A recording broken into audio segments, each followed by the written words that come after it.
Curigliano. You're going to talk about vaccines and cancer. What on earth have vaccines got to do with breast cancer? I believe we have several evidences of, and proof of activity of vaccine therapy in breast cancer. There are several papers published a few years ago that demonstrated an immunological response in patients that have been treated with peptides, specifically I'm talking about peptides for HER2, in which patients we had an evidence of immunological response with the production of specific monoclonal antibodies against the extracellular and intracellular domain for HER2.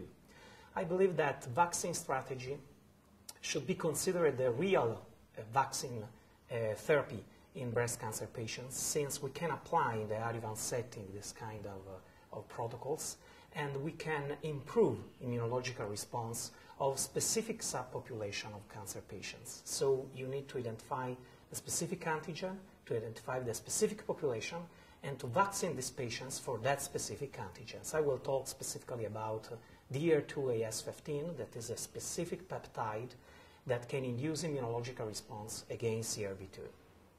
And are there other potential antigens?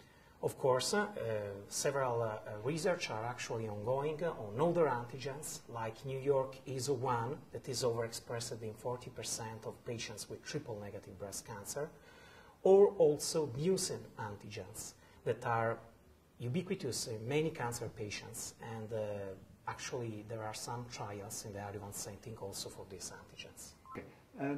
Do you think any of these vaccines have got any real data to back up their use yet, or is this very experimental? I believe it's very experimental, because when you talk about clinical data, if we assess the response in the metastatic setting for a vaccine strategy, is around 2.3%. So I believe in vaccine therapy just in the adjuvant setting for patients with no evidence of disease or with minimal residual tumor burden.